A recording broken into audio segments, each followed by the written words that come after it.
ये फिजाओं में उड़ने वाला वो फाइटर जेट त्यारा है जो जिला जेहलम के एक तालिबे इल्म ने बनाया है। रिमोट कंट्रोल से ऑपरेट होने वाला ये जेट त्यारा कैसे बनाया गया और इसके लिए तालिबे इल्म को अब तक कितनी ज्यादा पजीराई हासिल हो चुकी है, इस वीडियो में आपको सारी कहानी सुनाएंगे। उर्दू पॉइंट की वीडियोस देखने के लिए हमारा चैनल सब्सक्राइब कीजिए और बेल के आइकन पर क्लिक कीजिए ताकि आप हमारी तमाम आने वाली वीडियो से बाखबर रह सकें। उर्दू पॉइंट से बाबर अली का सलाम। आज आपकी मुलाकात दीना शहर के फरहान अजीम से करवाने जा रहे हैं जो मैट्रिक के तालिबे इल्म हैं और उन्होंने अपनी जेब खर्च से फाइटर जेट का रिमोट कंट्रोल मॉडल बना लिया है। ये जो फाइटर जेट त्यारा इन्होंने तैयार किया है वो 1.5 से 2 किलोमीटर की बुलंदी पर जा सकता है और परवाज़ भी कर सकता है।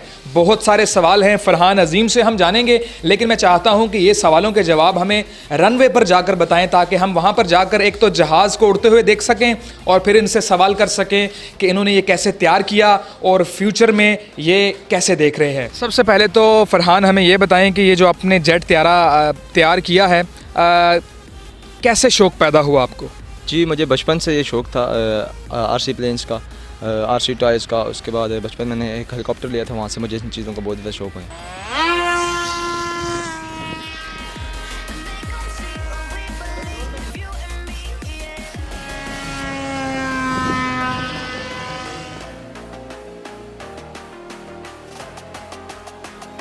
आप कौन सी क्लास में पढ़ते हैं? मैं अभी 10th क्लास में हूँ। कौन से स्कूल में? गवर्नमेंट हाई स्कूल दीना। दीना के अंदर आप पढ़ते हैं, ठीक है। तो हमें ये बताएं कि कितना वक्त लगा आपको ये रिमोट कंट्रोल जेट जो आपने बनाया है इसको बनाने में? मुझे इस जेट में तकरीबन 1 महीना लगा है और इससे पहले जो मैंने 3-4 मॉडल इसके तैयार कर चुका हूँ वो सक्सेसफुल नहीं हुए, तो ये सक्सेसफुल था। कौन कौन सी मुश्किलात आपको पेश आई इस त्यारे को बनाने में? शुरू में तो बहुत मुश्किल होती थी क्योंकि जब मैं फ्रेम बनाता था इसका तो बैलेंस करना बहुत मुश्किल हो जाता था। प्लेन को बैलेंस नहीं होता, कभी आगे की तरफ ज़्यादा झुकता था, कभी पीछे की तरफ। तो अभी मैंने फिर इसको आस्ता आस्ता 2-3 मॉडल बनाए हैं तो मुझे पता चल गया कि इसका बैलेंस पॉइंट कौन सा होता है, इसलिए तो अभी काफ़ी बेहतर हो गया पहले से। ठीक है। हम तो क्लास के अंदर कागज़ वाले जहाज़ बनाकर एक दूसरे के ऊपर फेंकते थे। आपके साथ कोई ऐसा दिलचस्प वाक़या पेश आया जब आपने उड़ाया और किसी के घर में गिर गया हो? नहीं, अभी तक गारवा में साइड पे तो प्लेन उड़ाता ही नहीं हूँ क्योंकि गार वाली साइड पे उड़ाने होते ही नहीं है क्योंकि वहाँ पे छत वगैरह होते हैं, लैंडिंग की जगह नहीं होती, तो इसलिए ग्राउंड वगैरह में जाता हूँ, वहाँ पे फ्लाई करता हूँ। ठीक है। अभी तक कितने त्यारे आपके वो टूट फूट का शिकार हो चुके हैं और कितने त्यारों के बाद एक अच्छा रिज़ल्ट मिला और उड़ने के काबिल हुआ? ये मेरा 5वां त्यारा है। ये भी क्या कहते हैं 5वां त्यारा है जो सक्सेसफुल हुआ है। इससे पहले जो 4 मैंने बनाए हैं वो टूट चुके हैं। अच्छा, हमें ये बताएं कि हर बच्चे की एक अलग से सोच होती है कि वो कुछ अलग करना चाहता है, तो आपको ये जेट त्यारा जब आपने तैयार किया तो आप इसके पीछे क्या रीज़न्स थी, क्या आपका ख्वाब था कि आप इसको तैयार करके क्या करना चाहते हैं?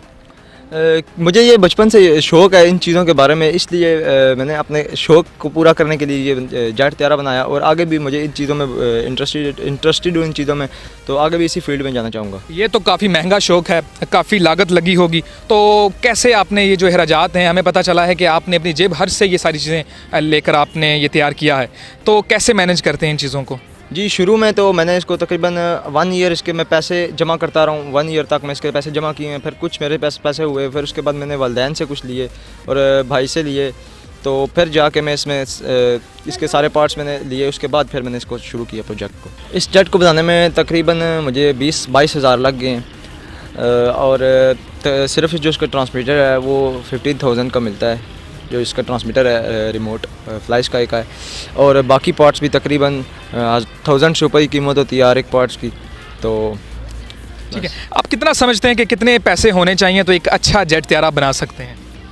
तकरीबन अगर मैं एक बहुत अच्छा प्रोफेशनल तौर पे थोड़ा सा बड़ा हो और उसमें फंक्शनैलिटी ज़्यादा हो, उसकी वेट कैपेसिटी थोड़ी सी ज़्यादा हो, उसमें तकरीबन 30,000 तक लग जाते हैं, 30 से 35,000 तक।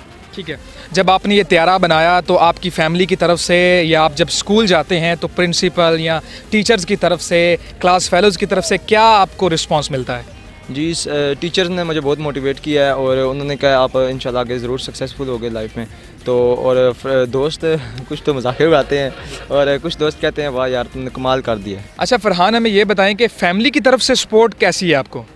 जी शुरू में तो नहीं थी, शुरू में घर वाले मना करते थे ऐसे फजूल काम करते हो, तो अभी माशाल्लाह अभी उन्होंने सपोर्ट की है तो अभी मैं यहाँ तक पहुँचा हूँ। इसके बाद में जो मेरा प्रोजेक्ट है वो है मेरा क्वाडकॉप्टर का, जो एक नॉर्मल ड्रोन होता है, उसकी तकरीबन वेट कैपेसिटी 1 kg के करीब होती है और उसको हम मुख्तलिफ़ कामों में ले सकते हैं। वीडियोग्राफी के लिए इसमें अच्छा कैमरा ऐड करें तो वीडियोग्राफी कर सकते हैं, और भी इसमें बहुत सारे फंक्शन लगा सकते हैं, जैसे कोई चीज़ कैरी करने वाली कि उसके वेट के हिसाब से।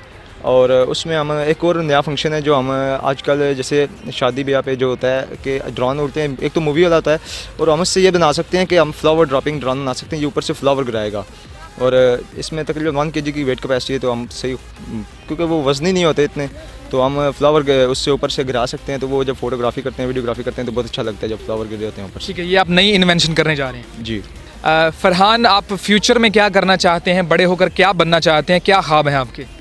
जी मैं फ्यूचर प्लान मैंने ये बनाया है कि मैं बड़ा होकर प्लेन्स के बारे में इसी में काम करूँगा, प्लेन्स की फील्ड में जाऊँगा, और इनके टेक्निकल जितने काम होते हैं वो करने का मुझे बहुत शौक है, क्योंकि टेक्निकल इलेक्ट्रिक से जो जुड़े हुए होते हैं, मतलब बिजली के काम जितने होते हैं ना प्लेन्स में, और उसके बाद इनकी बैलेंसिंग, ये सारा मुझे इन चीज़ों में बहुत इंटरेस्टेड हूँ, तो उम्मीद है कि इस फील्ड में जाना है। जी, यहाँ पर हमारे साथ फरहान अजीम की वालदा हमारे साथ मौजूद हैं, हम उनसे जानते हैं। अस्सलाम वालेकुम जी। वालेकुम सलाम। सबसे पहले तो हमें ये बताइए कि फरहान आपका जो बेटा है बचपन में कैसा था? बचपन में बहुत ही ये जो है ना मासूम था, यानी कि शरारती नहीं था, बहुत ही जो है ना यानी कि किसी के साथ शरारत नहीं करनी, लड़ाई नहीं करनी, झगड़ा नहीं करना, बस ये बचपन से ही ना ये छोटी छोटी चीज़ें जैसे पेच मिल गए, कोई चीज़ें मिल गई गट्ठी करना, बचपन से यानी कि ये इसके दिल में यही बातें हैं कि मैंने ये कोई ऐसा काम करना है। बचपन में ये चीज़ें लेना, गाड़ियों की शौक़ थी बहुत ज़्यादा इनको, और ये हेलीकॉप्टर लेना या इस तरह की चीज़ें लेके ना बस मैं बनाऊंगा या कुछ करूंगा। मैं इसको अलग रोकती थी, मैंने कहा था कि ये काम नहीं करो, आप नहीं कर सकते, आप छोटे हो, लेकिन इसको यही है कि मैंने ये काम करना है तो करना है।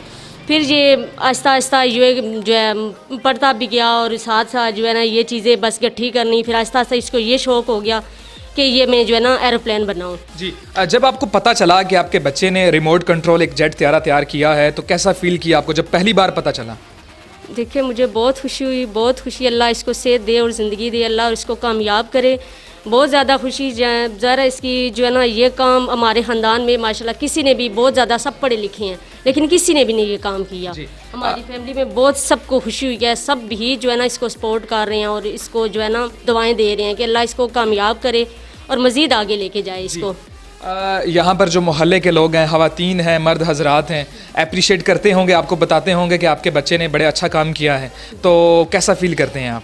जी बहुत खुशी होती है कि हमारे बेटे ने ये काम किया है, कि सब जो है ना देख के खुश होते हैं और दुआएं देते हैं उसको, और सब हमें बोलते हैं कि ये आपका बेटा माशाल्लाह आगे जाने वाला है, इसको मज़ीद पढ़ाएं और इसको आगे करने की इनको हम हिम्मत दें और हौसला दें इसको।